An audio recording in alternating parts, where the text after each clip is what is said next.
match ng quarterfinals ng Pinas Astig unang bara. Maraming salamat siyempre sa Pinas Astig sa pagsuporta sa ikwentro ngayong taon. Sana patuloy na tayo ng suportahan ng Barangay Astig, ang pinaka-astig na liga sa Pilipinas, na tawanan ko hindi sa kapitulan, kundi sa buong Pilipinas. Pangalawang quarterfinals match ng gabi at abangan yung ating susunod ang quarterfinals event na naman sa June 28. Abangan yung details niyan. And pwede natin sabihin, meron tayong special guest sa event na yan. Si Marlon Buo o si Paulo Gatti, nandiyan yan. Unang dalaman sa encuentro for the first time, siyempre. Ayun, sino sa kanan? Magpakilala. Yo, Lazy One, Bui, siyempre 10DYG, Black Mob, Brody Caps. Siyempre, encuentro. Maraming shoutout siyempre sa isa ito din sa Brody Caps, maraming sa pag-suporta. Ayun, sino sa kalawa? Magpakilala. Yo, MCD nga pala, shoutout sa girlfriend ko laging nakasuporta and shoutout dito sa damit ko, Area Apparel, supportahan nyo yan. Shoutout sa mga kaibigan ko, Gwen, James, Andre, alam nyo na yan kung sino kayo. Yeah. Nanalo sa Contos, si Clayton, pinili ng mauna sa MTV, 69 seconds maximum, 2 rounds lang, no fatality, no cursing, pure creativity. Unang para kay MCD. Yo, check! Quarterfinals na! Pero sa semis talaga yung pakay ko at main trip. Kaso sa gabal patungwa na nag-feeling na best pick. Sa akin hindi ikaw yung best fit. Naka-playoff mode to na Lebron. Kaya kung Clay nyo, binibasic. 2023 Warriors, mararanasan mo ulit Clay mag second round exit game! Ito yung MC puro mura lang sa battle. Kilala ka na dyan and that's fine. Yun ang tanging niyang panlaban kesa mag-wordplay o mag-slant rhyme. Bawat punchline, dinaan niya lang sa mura kaya nanalo to last time. Kaya pala madaling nakakascore, dumediretso agad sa foul line. At kung nakalusot ka dun sa mista, well, ibang naruto, kaharap mo masadista. Di mo kaya to ng solo kahit bigyan ka ng partida. At kung yung mista nyo nag-miss, pues ibahin nyo aking tira. Pagkamista ko militar, Sergeant Mario, Robin Padilla, ano crazy? Ano crazy? Di ka sanay sa ganitong tugmaan? Naka 5, 4, 3, 2 battles ka na, ganyan pa rin yung bagsakan. Ang tagal mo na bano. At si Mickey di yung may kasalanan. Ang dami-daming pwedeng isali, kinuha pa talaga mukhang spotter sa bilyaran. At alam nyo yung mas lap trip, yung sinabi niya kay Bax, yun naman ang ating itopic, sabi niya, rap battle man o basketball, iwan to sa akin sa lamangan. Ako yung Giannis dito sa box kasi ahead ako dito sa dakdakan.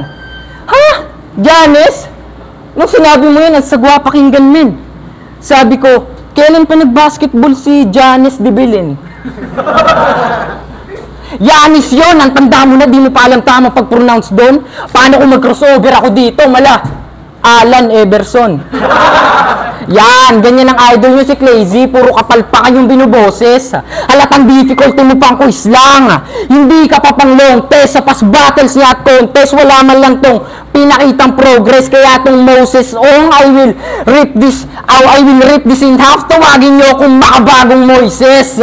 Pasalamat ka, limitado lang yung oras. Tandaan mong may round 2 pa, bawal ka pa matodas. Unang para! Pagkateswa! Aray ko! Sinasa! Pero sige! Palakpakan ng bagong atrab! Na nagngangalang Crazy One! Alam ko, pogi-pogi ngayon sa performance kita aangatan! Unang banat game! Kasi mas pogi ako sa'yo, boy! Kapag binugbog na kita, pamamagain ko yung mukha mo parang puwet na may pigsa. At kung usapang image na rap battle, ikaw mismo alams na. Looks mo ay panes sa aking karisma na dala. Kasi boring ka tanga, habang ako naka-e-enjoy. Pogi ka lang pero nasa gilas ko yung pogi points. Advance kong mga punches, di makakaya netong rooking slow. Ngayong nagpaka-technical na tong Crazy One, maiiwan ko siyang TKO. Kasi usapang punchline niya daw ay nandudurog na parang Jack and Paul. Jack and Poy, paano manoy? Jack and Poy, wala ka ba sa ulog? Nilalaro ko din yan dati pero wala namang nadudurog. Puging patal. Jack and Poy, may nadudurog yan. Puro ka kasi kabanuan. Saan mo ba kasi nilalaro yan ha? Sa bestuhan. Kasi ang kaya mo lang dito ay mag-multi-ball rounds. Magpakagigil sa pag-spit ng typical mong sounds. Wala kang flexibility. Kumpara sa akin, Brad, na estilo manok tournament ay kayang mag-advance kasi beginner ka pa min. Yan ang ating pinagkaiba. Hindi ka pa pang-dayot, taga-malayo ka lang talaga. Last na linya ko'y patunay kung gaano ka katanga.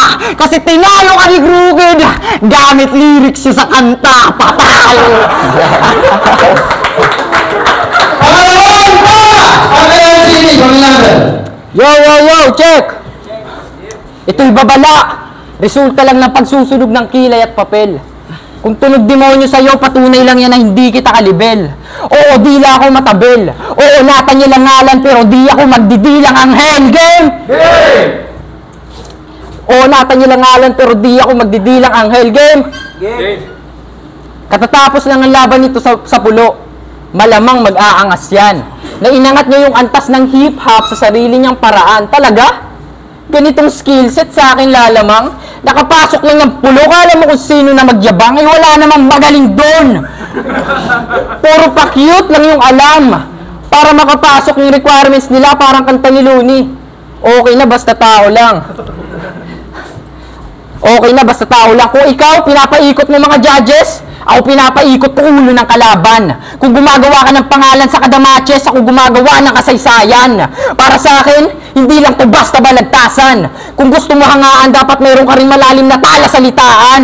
Magkaiba tayo ng letrahan. Puro ka lang patawa sa tanghalan habang ako yung may puso at ugnayan. Ginagalingan sa kada laban hanggang maging pamantayan. At gusto nyo malaman ano yung nais patunayan?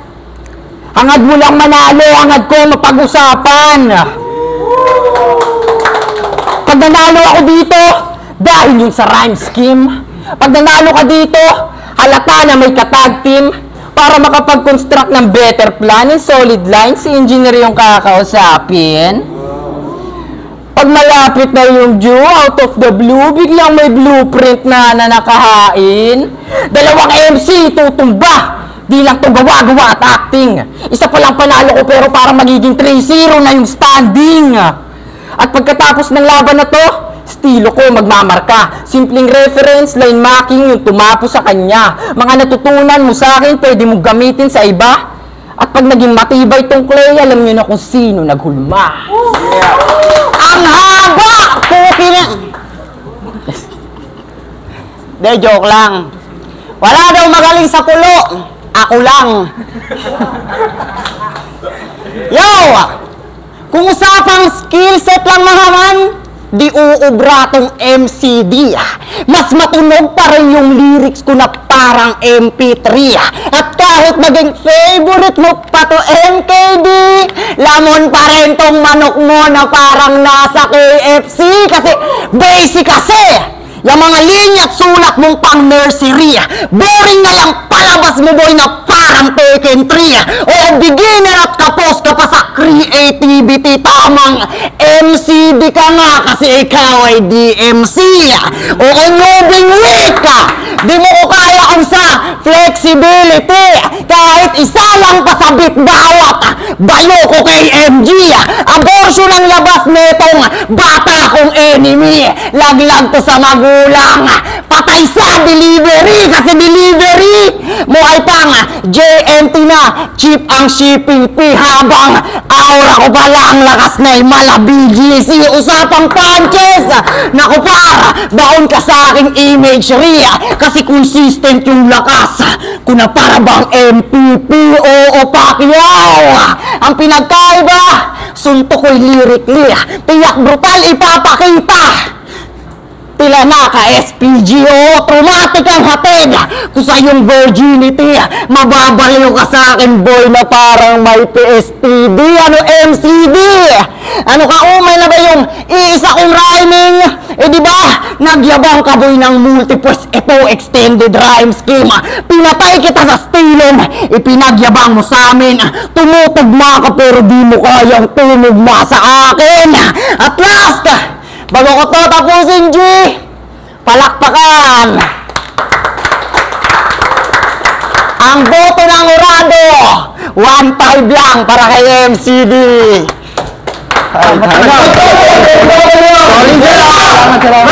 MCD. Okay, ang laban MCD versus Crazy One. Panalo by a split decision. Crazy One. Maraming salamat syempre sa pulo at syempre sa enkwentro. Yo, shoutout ulit sa mga kaibigan ko. Yun lang. Pero solid performance from MCD. Judges. Yun, 3 na. Nagbawas ako ng puntos kay Lazy One, sa mga mga bawal na banggitin. Pero marami kasi yung linamang ni Lazy One, kahit magbawas ako ng 4 o 5, lalamang pa rin si Lazy. Magaling si MCD kaso parang kulang pa siya sa agresibo, tapos sobrang agresibo ng kalaban niya. Mas lalamang talaga yung agresibo. Yun, Lazy.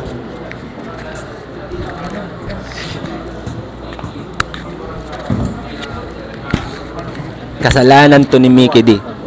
Tangin ang problema to.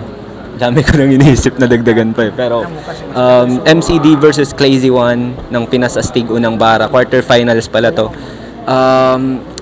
Habang pinagmamasdan ko sila pareho kanina, nalupitan ako sa kanila pareho.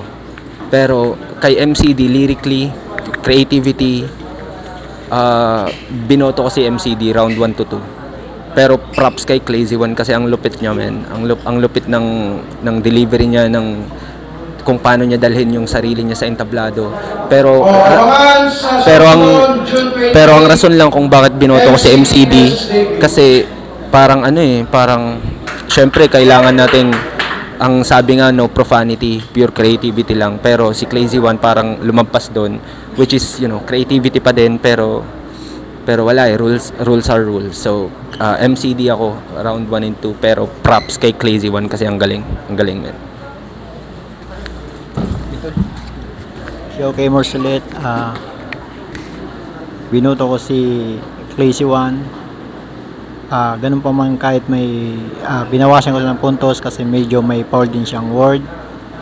Then pero panalo pa rin siya para sa akin kasi binawi niya sa delivery at sa pagano. Kay MCD naman medyo nagkulang din siya, medyo parang na-stuck din, parang na-stuck siya sa parang nag-choke ganon. And binawian talaga ni siguro sa delivery at sa mga burst niyang dala. Kaya although binawasan ko ng puntos pero panalo pa rin siya para sa akin. Kitang-kita naman yan sa video. So panalo, Crazy One.